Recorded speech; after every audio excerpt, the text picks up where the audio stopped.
Seconds before liftoff of the United Launch Alliance Atlas V with NOAA's GOES-S spacecraft, the RD-180 engine ignites, supplied with fuel stored inside the large booster. The rocket gets extra power from the 4 solid rocket motors attached to the side at liftoff. In total, the rocket produces 2.25 million pounds of thrust. Within 35 seconds of liftoff, the Atlas V will be traveling faster than the speed of sound. And within just 4 minutes, the rocket will weigh just a fraction of its original weight after it has jettisoned the solid rocket boosters, payload fairing, and the main Atlas booster. And just over 3.5 hours after liftoff, GOES-S will fly free above Earth.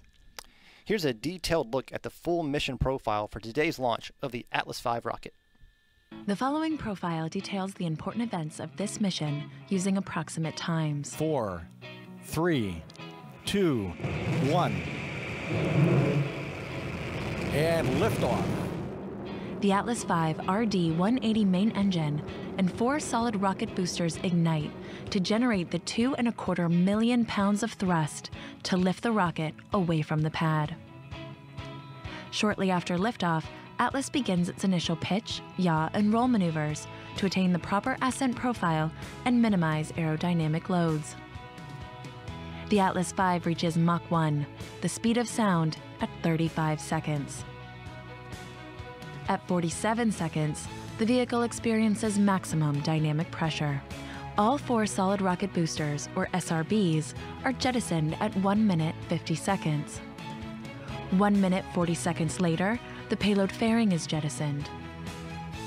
Approaching booster engine cutoff, the Atlas V burns propellant at a rate of 1,856 pounds per second, traveling at over 13,340 miles per hour, and is located 83 miles in altitude and 267 miles downrange. Booster engine cutoff occurs 4 minutes 22 seconds after liftoff. 6 seconds later, the booster stage is jettisoned. The vehicle now weighs a little more than 5% of what it did at liftoff 4.5 minutes earlier. 10 seconds after booster separation, the first Centaur main engine start takes place. Cutoff of the Centaur main engine occurs just over 12 minutes after launch. The mission now enters a nearly 10.5-minute coast phase. At 22 minutes 38 seconds, the Centaur main engine is restarted. This burn will last 5.5 minutes. Following the second Centaur main engine cutoff at 28 minutes 9 seconds, the mission enters a 3-hour coast phase. Just over 3 hours 28 minutes after liftoff, the Centaur is started for a third and final burn. Approximately a minute and a half later, final cutoff of the Centaur main engine occurs. At 3 hours, 32 minutes, and 31 seconds, Centaur releases the GOES-S satellite for NOAA and NASA. Inside of Atlas Launch Control, we are at T-minus 4 minutes and holding. We have about 11.5 minutes remaining before the terminal count to liftoff begins. About 15 minutes, 20 seconds from launch. And with that, we will go back to Tori. Tori? Thanks, Mike.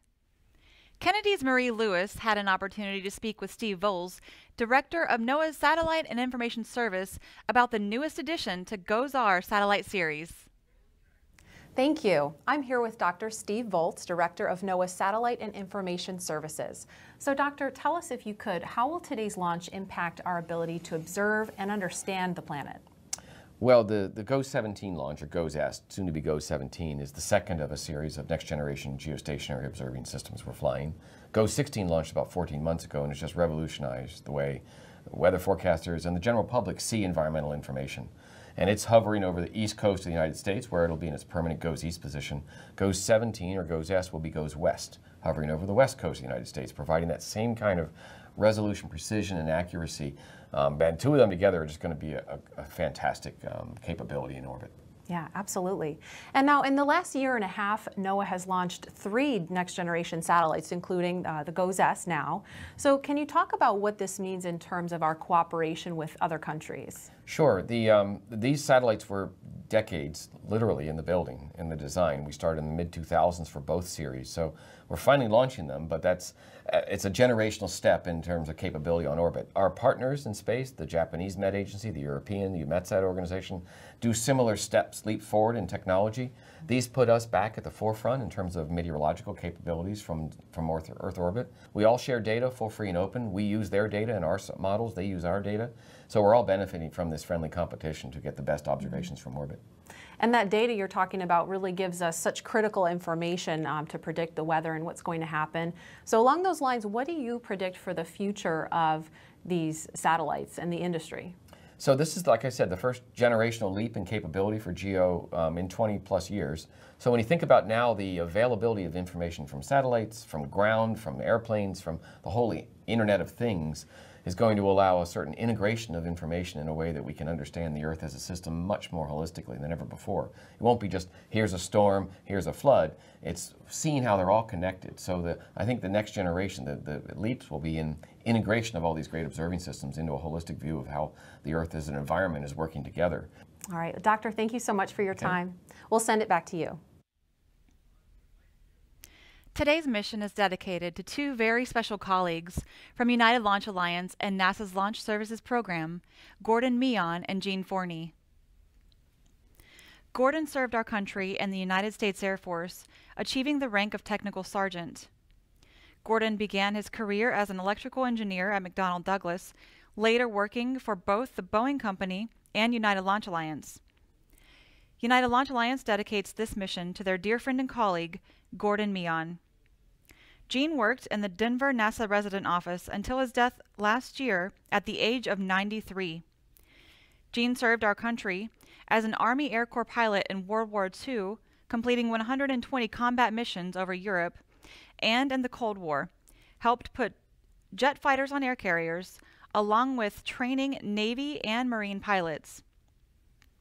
When the space race started, Gene went to work for NASA, helping develop the Centaur cryogenic upper stage, a derivative of which is flying on today's mission. Gene served in multiple capacities throughout his NASA career, contributing to every Atlas mission since 1963. NASA's Launch Services Program dedicates this mission to their friend and teammate and a true American hero, Gene Forney.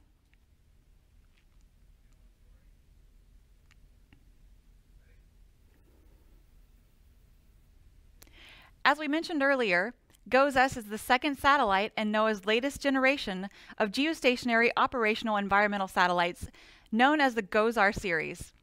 Let's take a look at the processing journey of NOAA's GOES-S spacecraft leading up to today's launch.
We would like to welcome those of you just joining us on Facebook Live. Here at NASA's Kennedy Space Center in Florida, the ULA Atlas V rocket and NOAA's GOES-S spacecraft are poised to lift off at 5:02 p.m. Eastern from Space Launch Complex 41 at Cape Canaveral Air Force Station. Let's go now to Atlas Launch Control for an update. Mike and Josh? Thank you, Tori, and welcome to those who are just joining our program for the live launch coverage of NOAA's GOES-S on an Atlas V rocket. We have 8 minutes, 55 seconds before launch, and quickly let's get you up to speed. The Atlas V rocket on the launch pad at Space Launch Complex 41 is an Atlas V 541. It's one of the most powerful rockets in the Atlas fleet. It has a 5-meter fairing where the spacecraft is protected during ascent, 4 solid rocket motors providing extra lift to get the rocket and spacecraft off the ground, and a single-engine upper stage. The protective fairing also covers the Centaur second stage on this configuration of the rocket. Right now, we are inside of a planned 15-minute hold in the launch countdown. The T-clock has paused, but the launch team continues to work through the final checks ahead of liftoff. The Atlas booster and Centaur liquid oxygen tanks are at flight levels. Centaur liquid hydrogen is also at flight level. The United Launch Alliance launch conductor, Ed Kidda, briefed the launch team ahead of the terminal count. Within the terminal count, should a condition exceed a launch constraint, teams are to notify by saying hold, hold, hold. The launch conductor has verified with the range controller that solar radiation is also acceptable for launch. As we told you previously, weather is 100% go. No weather constraints at this time, and upper-level winds are also favorable. No technical issues are being worked at this time. NOAA's GOES-S is on internal power. NASA launch manager Tim Dunn has polled his team. The Eastern Range has conducted its readiness polls. Launch conductor Ed Kidda has asked the NASA spacecraft coordinator to configure NOAA's GOES-S for launch, and launch director Tom Heater has conferred with mission managers for a go, no-go status. We're standing by for a final status check with all launch disciplines. We're 7 minutes, 13 seconds away from launch. Launch conductor Ed Kidda will conduct a status check to continue the launch count and come out of our T-minus 4-minute hold.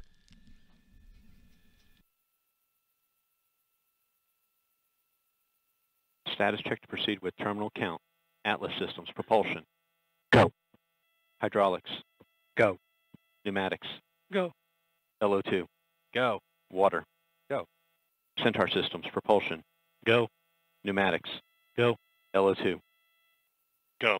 LH2. Go. HASGAS. Go. Electrical systems, airborne. Go. Ground. Go. Facility. Go. RFFTS. Go. Flight control. Go. GC cube. Go. COM. Go.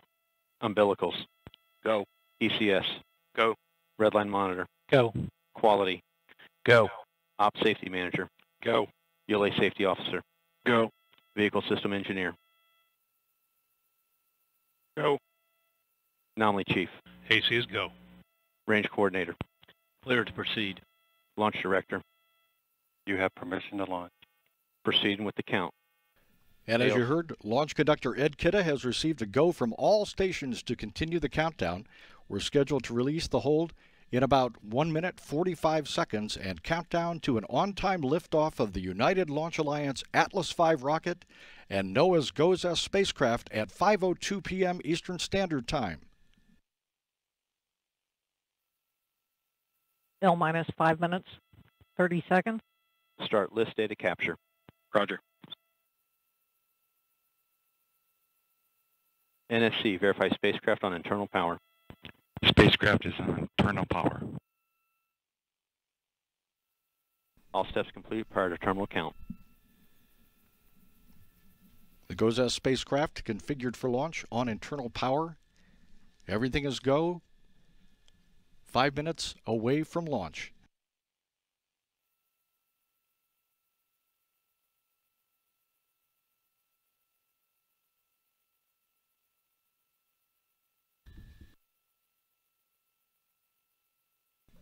We have 45 seconds remaining in this hold.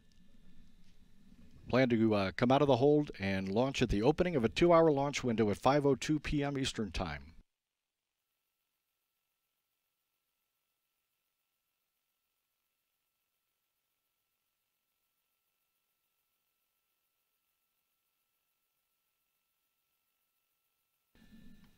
NASA launch manager Tim Dunn just reporting to launch director that NASA is go for launch as well.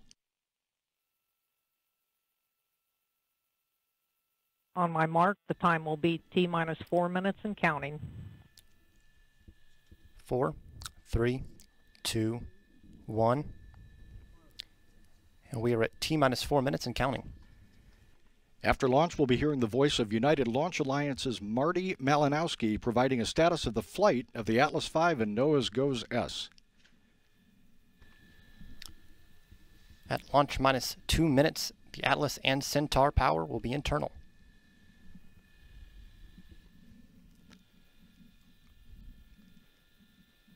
Ground pyros have been enabled. Liquid oxygen securing and liquid oxygen topping are underway.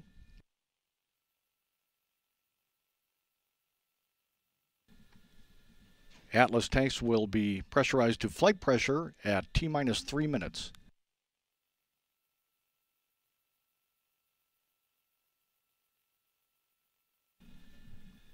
Shortly thereafter, the flight termination system will go internal. Atlas tanks to flight pressure. Securing LO2 topping. 250. FTS internal.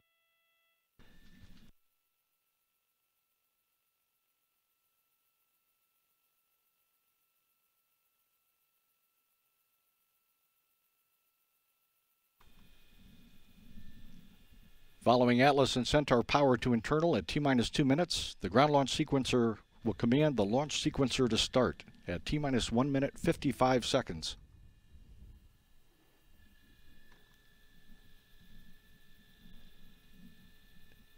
T-minus 2 minutes 14 seconds and counting.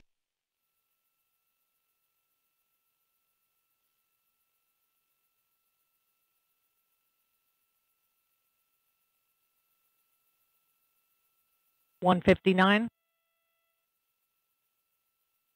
Vehicle internal. $155. Launch sequencer start. And the Atlas and Centaur power is now internal. Centaur LH2.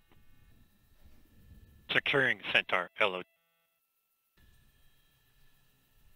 The flight termination system will be armed at T-minus 1 minute 37 seconds. 7. FTS armed. We are 1 minute, 30 seconds to launch. The environmental control system will be reduced for launch at T-minus 1 minute 15 seconds. 1 minute 20 seconds. OCU's armed. FTS count started. 115. Reduce ECS for launch. Roger. 110. Vent valves locked. The vent valves are closed on the Centaur, liquid oxygen and liquid hydrogen vent. T-minus 1 minute. Rock, report range status. Range green. Range operations controller reports range green. Everything is go. T-minus 51 seconds and counting.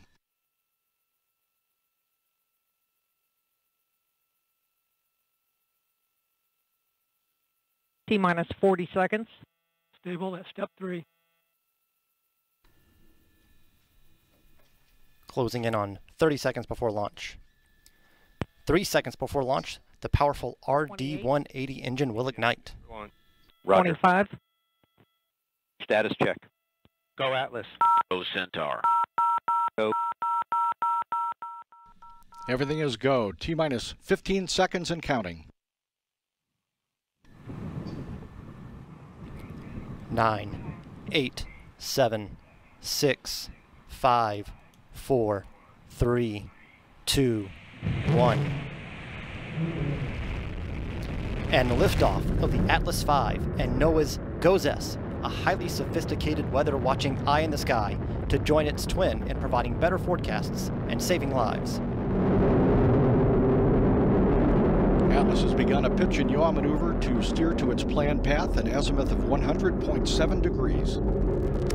At 35 seconds, the rocket carrying GOES-S will reach Mach 1, traveling faster than the speed of sound. Down, right on schedule. Signatures look good. Roll program is complete. The speed chamber pressures are rolling off as expected.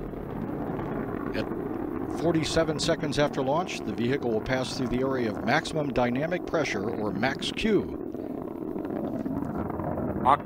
Max XQ. This is the point when mechanical stress on the rocket reaches its peak because of the rocket's velocity and the resistance created by the Earth's atmosphere.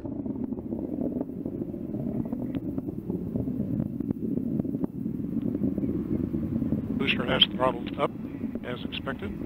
You are also hearing the voice of United Launch Alliance flight commentator Marty Malinowski.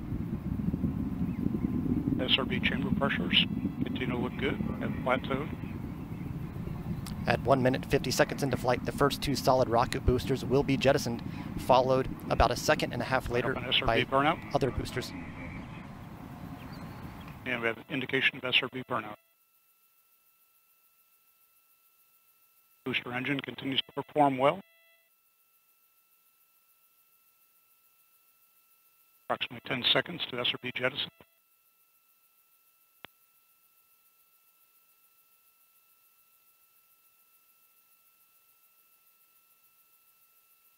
And with indication of 4 solids jettisoning, looks like a clean separation. And a clean separation being reported of the solid rocket boosters. Vehicle We are has 2 begun minutes, closed 4 seconds into steering. flight. The next major milestone, 3 minutes 30 seconds into flight, the payload fairing protecting GOES-S during its flight through the atmosphere will be jettisoned 3.5 minutes after launch.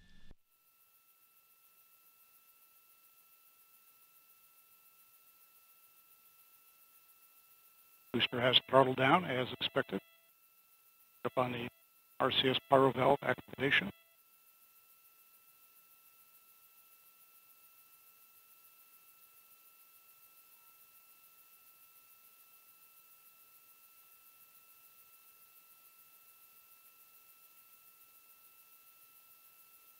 We have the RCS pyro valve activation at this point. System is pressurizing to flight levels. Signatures look good.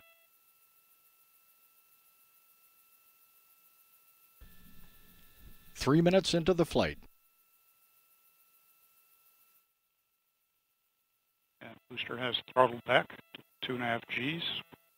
Preparation for payload for jettison.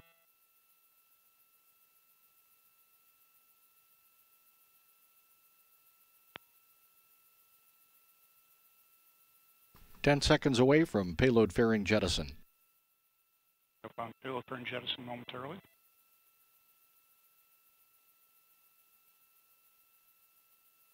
And we have good payload fringe separation and CFLR jettison. And we have a good payload fairing jettison, exposing GOES-S to space for the first time. Signatures look good.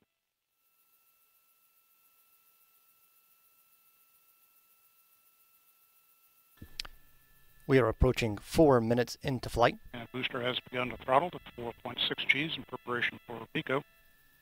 Boost phase cooldown is underway. Logo pyro valve has been fired.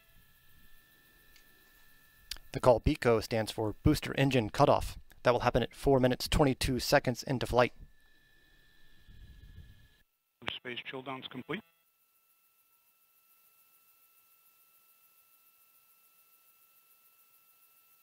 And we have pico. Shutdown looks good. 6 seconds after BECO, the Centaur second engine, second stage will separate from the Atlas booster. The RL-10 engine. GN2 purge firing. The RCS is underway. We have ignition and full thrust on the RL-10. And the Centaur single-engine RL-10C engine ignites for the first time. It produces 22,900 pounds of thrust.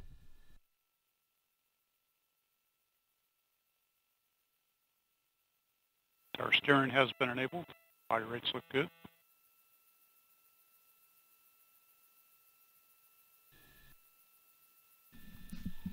This is about a 7.5 minute burn of the Centaur RL-10C engine. Fixed angle, as expected. Engine cutoff planned for about 7 minutes from now.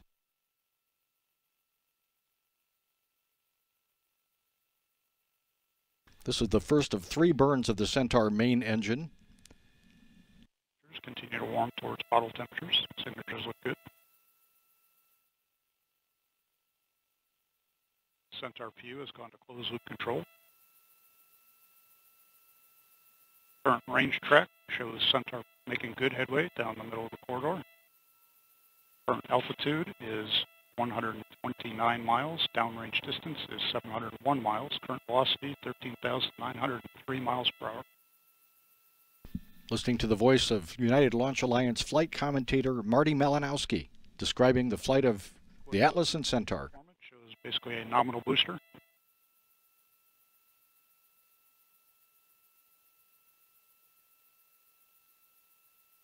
Beginning to see the RCS thermal conditioning firing. Signatures look good. RL-10 continues to perform well. Chamber pressures, lax pump discharge, and fuel venturi, all appropriate for the mark.